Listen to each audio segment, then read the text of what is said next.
Bienvenidas y bienvenidas todos y todas a este nuevo contacto internacional en el marco de la consulta por la calidad educativa.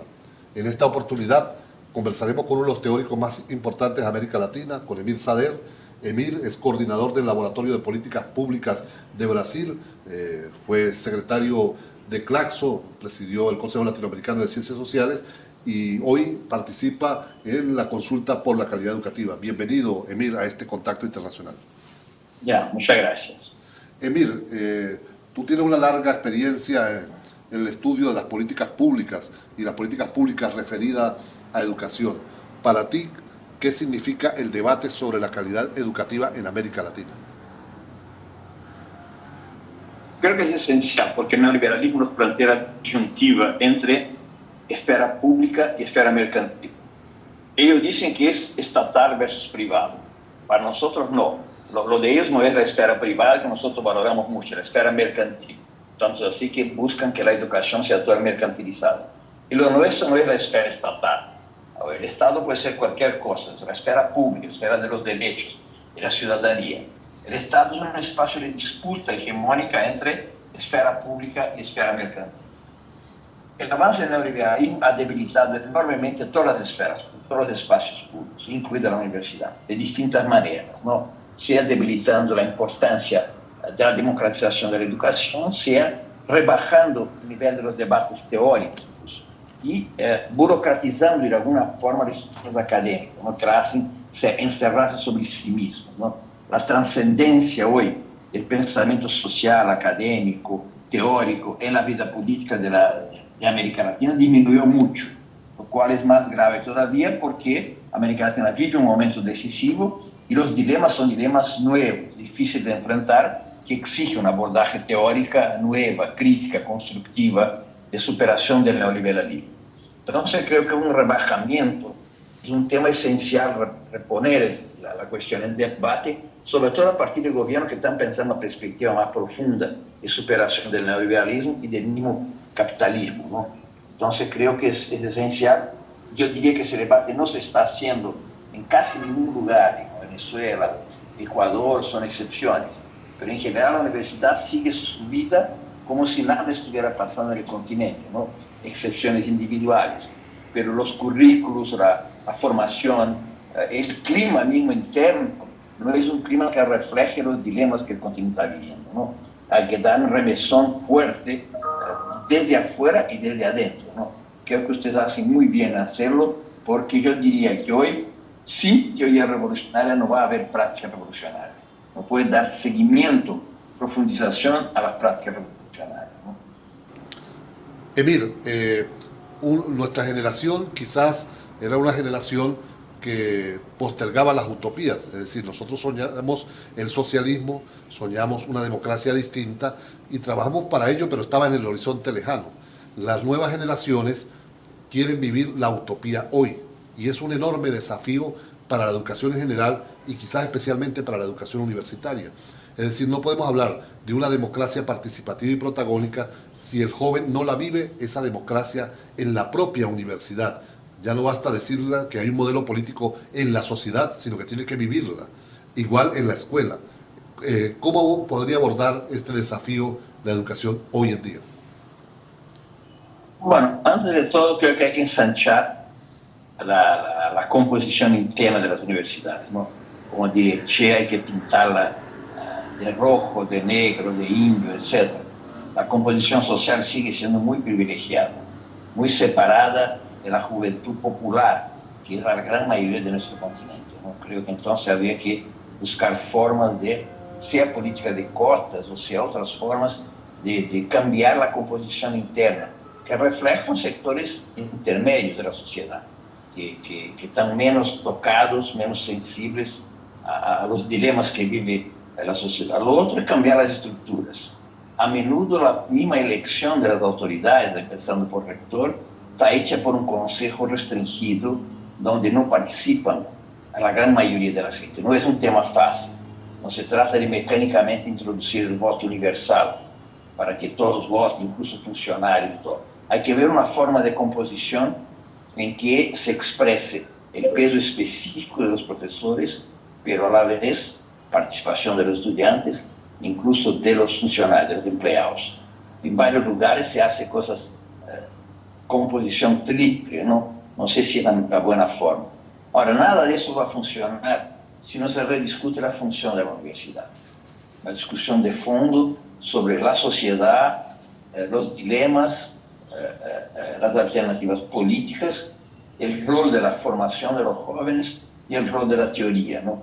Entonces, si no hay esa gran discusión, yo creo que no se va a democratizar en lo interno, serían medidas más bien administrativas, ¿no? De alguna manera, estamos perdiendo un poco la juventud. Pero Anderson dice en un artículo sobre Francia que cuando finalmente la izquierda llegó al gobierno, había perdido la batalla de las ideas. El neoliberalismo fracasó como modelo económico social, pero dejó sus valores, ¿no? Yo pienso básicamente en el modelo americano, el estilo de consumo, el estilo shopping center, etcétera, que es todavía hegemónico en Estados Unidos, es más fuerte hoy en lo ideológico, por increíble que nos parezca, que en lo político, en lo económico o lo mismo. Emir, uno de los temas fundamentales de la universidad está asociado a la investigación. Y esto tiene mucha relevancia en el caso de la formación docente, es decir, la investigación que alimenta los procesos de formación docente. Pero sin embargo, la investigación pareciera no estar al ritmo, la investigación universitaria que requiere el resto del sistema educativo en este momento. ¿Cuál es tu valoración al respecto? Hay una ambigüedad sobre el tema de la autonomía universitaria. Yo creo que las universidades son financiadas con recursos públicos, por lo tanto recursos pagados por el conjunto de la sociedad, incluso por aquellos cuyos hijos no llegan a la universidad. Además están los intereses del Estado, que representa el conjunto de la sociedad. Entonces hay que crear instancias que discutan los temas de investigación que no sean las mismas instancias corporativas de la universidad, que definan simplemente por sus intereses individuales de trayectoria, de carrera, etc. Hay que dejar espacios, evidentemente, para la creación teórica, intelectual, pero hay que pensar temáticas en que el debate general no se haga por prioridades definidas internamente, con todos los riesgos corporativos que hay en la universidad. Hoy por hoy, los temas de la universidad no son los temas de la sociedad en gran medida, ¿no? Te aleja como si la vida académica tuviera su finalidad en sí mismo, ¿no? Entonces los jóvenes están sometidos a eso, ¿no? De ser informados y formados con autonomización de la teoría respecto a la práctica, ¿no? Y eso es una debilidad grave, ¿no? Yo creo que quita fertilidad a la universidad. Es un problema grave que tiene la izquierda en su conjunto, ¿no? Y que se transfiere a la universidad. La separación entre la teoría y la práctica. Tenemos una práctica sin dimensión de reflexión teórica y una sin trascendencia en la transformación concreta. Si la universidad reproduce eso, se vuelve, no es fértil, no interage con la sociedad. Entonces hay que crear instancias que no violenten la capacidad de reflexión teórica de la universidad, pero que a la vez deje a los profesores universitarios simplemente la definición autónoma de los temas de la investigación, incluso de las profesiones fundamentales, ¿no? A menudo universidades definen las carreras por criterios propios, a veces son incluso universidades privadas, pero hay necesidades de carreras nuevas incluso que son demandadas por la necesidad de construcción de la nación, del país, de la sociedad en su conjunto, ¿no? Entonces hay que crear instancias nuevas de interacción entre la sociedad en su conjunto y la universidad. Emir, y tal vez no debiéramos pensar en un lugar de enunciación distinto de la universidad. En nuestra región se están creando universidades en todos lados y algunos señalamos que la universidad, como se viene originando, hace demasiado énfasis en la docencia en detrimento de la propia investigación. Si tal vez no sea el momento de pensar que el nicho que dé origen a las futuras universidades sean potentes centros de investigación asociados a temas estratégicos del país, que luego generen posgrados, que formen los futuros profesores en las carreras, y de esta manera que sea la propia dinámica de investigación la que impacte el proceso de creación de las universidades, y no que estemos siempre señalando que uno de los objetivos de la universidad es la investigación, pero siempre sea un objetivo fallido. Sí, creo que uno de los elementos que debilita la investigación es la misma división técnica del trabajo de la universidad, la especialización, que fragmenta el saber. La realidad no es así. Entonces se multiplica cada vez más, felizmente, centros de avanzada que buscan justamente recomponer la dimensión total de la reflexión, sea desde afuera de la universidad, sea vinculado a rectorados, pero algo que signifique recomponer o superar de alguna medida esa fragmentación del saber entre sociología, economía, antropología, geografía, historia, que a menudo ni siquiera se hablan en la universidad. A menudo son fragmentados incluso físicamente, estudiantes por una parte, los bares, de uno no se encuentra con los otros, etc. Esa es una de las debilidades mayores de la investigación, ¿no? Definir por una especialización creciente que cada vez más fragmenta el saber y lo aleja de la realidad. Entonces creo que la construcción de centros sintéticos globales que articulen distintos saberes de adentro y de fuera de la universidad es el camino hoy día para contrarrestar un poco esa fragmentación del saber. Sin embargo, las publicaciones temáticas siguen saliendo en todo el continente, no siempre vinculadas a problemas reales, como tú lo decías. ¿Cuál es para ti la valoración del trabajo editorial que hacen las universidades hoy en día? No, las universidades, a los editoriales universitarios hoy día no tienen importancia, ¿no?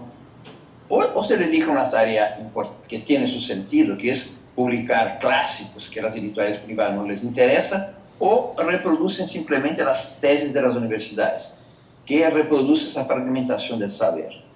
O, en parte, a veces traen textos del exterior, internacionales, pero esas en general son hechas por editoriales privadas, ¿no? Yo creo que una editorial vinculada a un centro de ese tipo, por ejemplo, centro de avanzada, que articule el conjunto de los saberes, tendría que tener un carácter distinto, ¿no? Tiene que ser ese que justamente articula no solo conocimiento de distintos países, de distintas disciplinas, y que esté vinculada a eventos que aborden temáticas que no están en la pauta hoy día de las universidades. ¿Qué tipo de Estado necesitamos en América Latina, ¿no?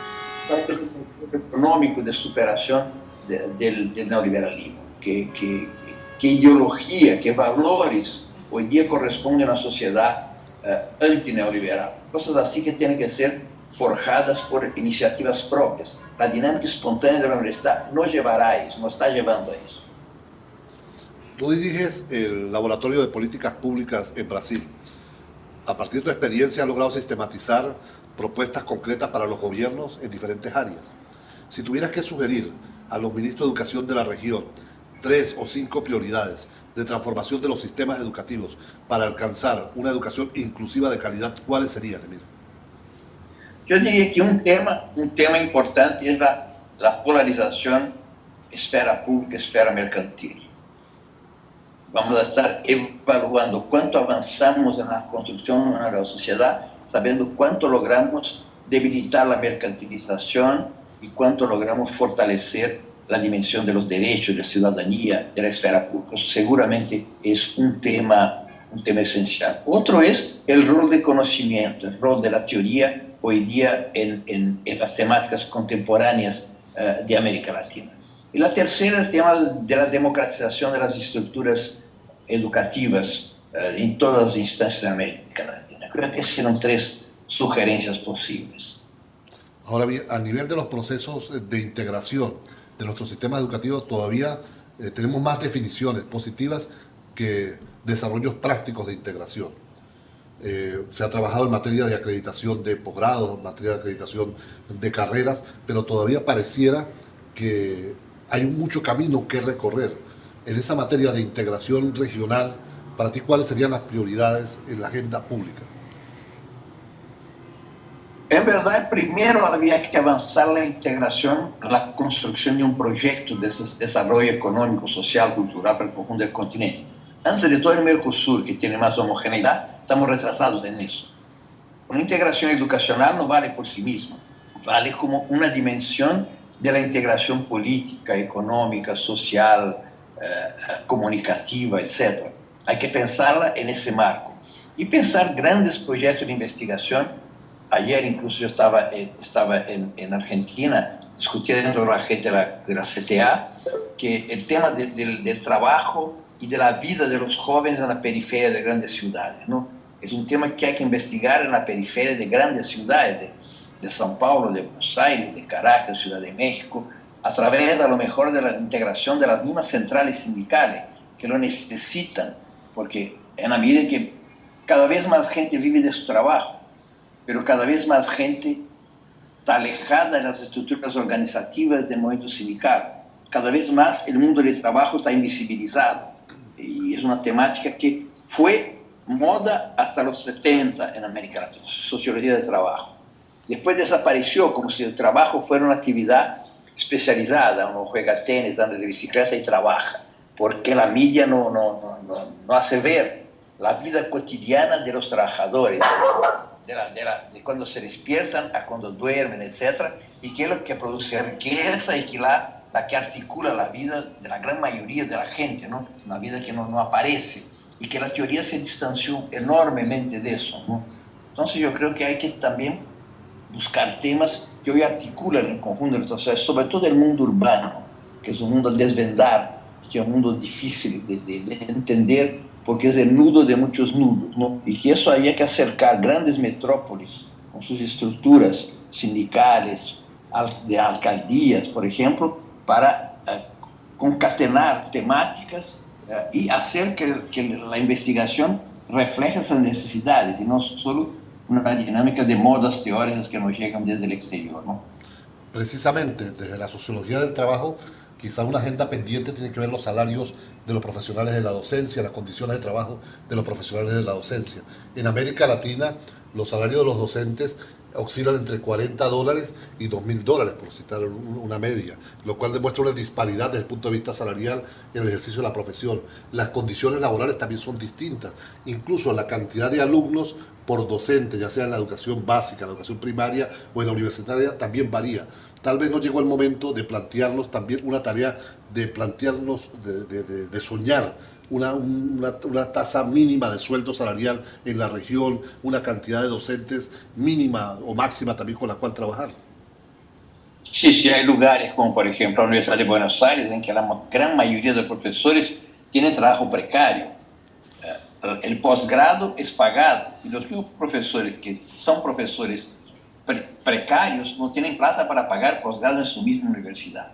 Hasta un cierto momento, hace dos décadas, la gente jóvenes se interesaban en hacer carrera universitaria, era algo valorizado. Hoy ya no, se forman y van a trabajar en otras partes y se pierde gente formada en la misma universidad pública para que no dé continuidad los mejores de ellos en la misma universidad pública, ¿no? Es un tema central. En Brasil recién se aprobó un 10% del presupuesto nacional volcado hacia la educación, para la educación pública. Para Brasil es un avance importante. Además, habrá los recursos del presado también. Pero había que fijar montos en el presupuesto que efectivamente garanticen la calidad de la remuneración y de la formación de los profesores, ¿no? Yo creo que hoy está devaluada la capacidad de reflexión, la capacidad de formación y la misma carrera universitaria. Está claro que la gente termina trabajando por afuera porque sus sueldos no aguantan, aun cuando tenga supuestamente dedicación exclusiva, con las remuneraciones bajas, termina disminuyendo su calidad de entrega a la universidad porque tienen otros trabajos por afuera para complementar salarios, ¿no? Entonces hay que dar un vuelco que es centralmente antineoliberal, porque el neoliberalismo devaluó la esfera pública, la enseñanza, la reflexión académica y la formación. Para ellos les interesa formar en MBA y no sé cuánto, los pocos cuadros de élite que les importa para sus cargos ejecutivos. Y la formación universitaria dejó de ser una necesidad en la reproducción del sistema capitalista tradicional. Tú dirigiste por algunos años el Consejo Latinoamericano de Ciencias Sociales. Hay una dinámica de integración de más de 300 centros en la región, más de 600 posgrados. Sin embargo, casi todos están referidos al sector universitario. Pareciera que la investigación en los otros niveles fuera muy precaria, muy incipiente todavía. No hay centros de investigación potentes de los maestros que estén asociados a una dinámica también de integración. ¿O cuál fue tu experiencia al respecto con investigación no universitaria, sino de niveles de bachillerato, primaria o preescolar? No, Había un cierto número de centros que no son académicos. Centro de investigación vinculado al MST de Brasil, algunas centrales sindicales de Argentina, etc., pero que no lograron imponer una dinámica muy distinta a la dinámica tradicional de los centros, ¿no? En ese sentido, hasta el grupo, cuando yo asumí no había más grupo de investigación en sociología del trabajo. Claxo mismo resentía la marginalización del tema. Lo hay, fue recompuesto, pero por ejemplo, no integra las centrales sindicales de los varios países que tienen necesidad de reflexión, de repensar la realidad. Entonces hay una precariedad en eso. Pero Claxo depende un poco de lo que sean los centros de los países. Ahora, ya hay que flexibilizar más el ingreso de centros para que no sean solo las fórmulas académicas tradicionales que participen en esos procesos de integración latinoamericana. Tienes absoluta razón en eso. Bueno, para ir finalizando este primer contacto internacional en el marco de la consulta por la calidad educativa, nos gustaría que le dirigieras un mensaje a los maestros, a las maestras, a los profesores, a las profesoras venezolanas que en sus aulas, en los planteles, en las comunidades, con las comunidades, están discutiendo el tema de la calidad educativa como una oportunidad para seguir transformando el sistema educativo. Estimados colegas, profesores, investigadores, estudiantes, nosotros tenemos la felicidad de poder trabajar con algo que hemos escogido, el conocimiento, que además nos permite comprender el mundo y comprender nuestra propia actividad. Es un privilegio extraordinario. La mayoría aplastante de la humanidad vive y sobrevive en lo que no quiere, de la manera que no quiere, simplemente para sobrevivir. Por lo tanto, tenemos un compromiso fundamental, estructural, con la democratización del conocimiento y de las estructuras educacionales. No podemos seguir siendo una élite encerrada en los muros de la universidad que trabaja en función de sus propios objetivos, ¿no? O somos algo que tiene que ver con la conciencia social en su conjunto, o no estaremos cumpliendo con nuestras obligaciones. Somos financiados por el conjunto de los impuestos pagados por toda la sociedad.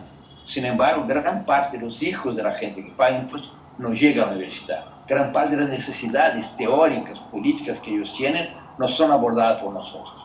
No es un derecho nuestro definir lo que vamos a hacer, es una obligación pensar la sociedad en su conjunto para que la universidad no sea la universidad nuestra, sea la universidad de nuestra sociedad, en este caso de la sociedad venezolana en profundas transformaciones revolucionarias.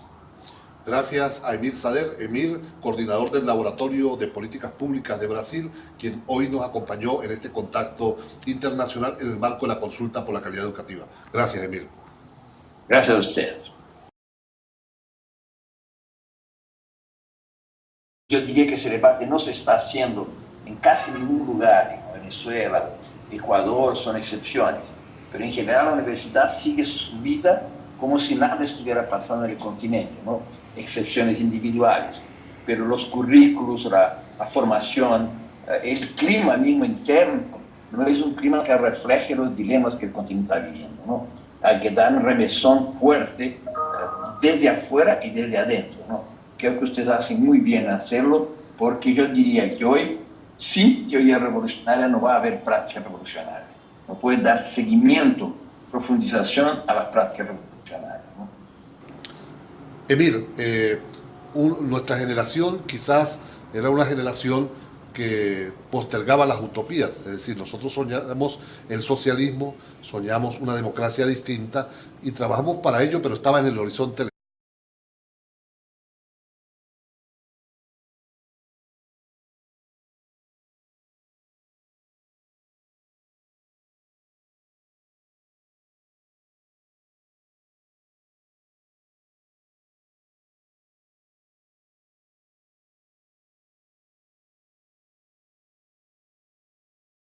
Bienvenidas y bienvenidas todos y todas a este nuevo contacto internacional en el marco de la consulta por la calidad educativa.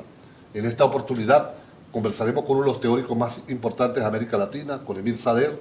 Emir es coordinador del Laboratorio de Políticas Públicas de Brasil, fue secretario de Claxo, presidió el Consejo Latinoamericano de Ciencias Sociales y hoy participa en la consulta por la calidad educativa. Bienvenido, Emir, a este contacto internacional. Ya, muchas gracias. Emir, las nuevas generaciones quieren vivir la utopía hoy y es un enorme desafío para la educación en general y quizás especialmente para la educación universitaria. Es decir, no podemos hablar de una democracia participativa y protagónica si el joven no la vive esa democracia en la propia universidad. Ya no basta decirle que hay un modelo político en la sociedad, sino que tiene que vivirla. Igual en la escuela. ¿Cómo podría abordar este desafío la educación hoy en día? Bueno, antes de todo creo que hay que ensanchar la composición interna de las universidades, ¿no? Como de Che, hay que pintarla de rojo, de negro, de indio, etc. La composición social sigue siendo muy privilegiada, muy separada de la juventud popular, que es la gran mayoría de nuestro continente, ¿no? Creo que entonces habría que buscar formas de esta manera, ¿no?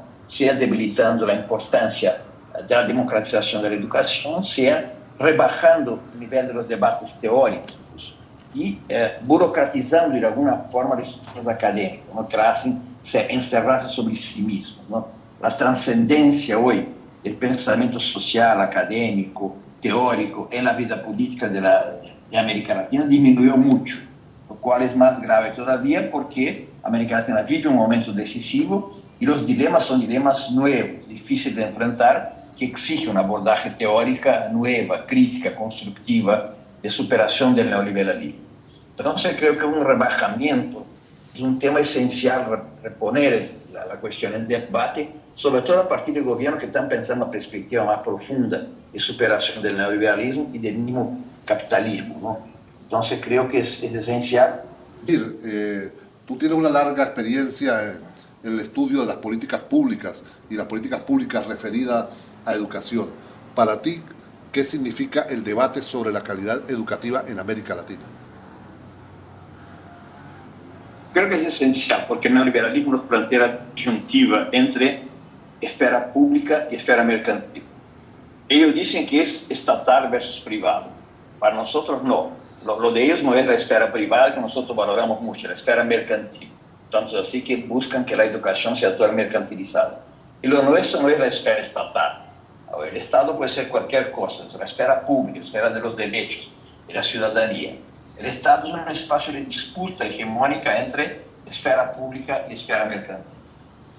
El avance del neoliberalismo ha debilitado enormemente todas las esferas, todos los espacios públicos, incluida la universidad, de distintas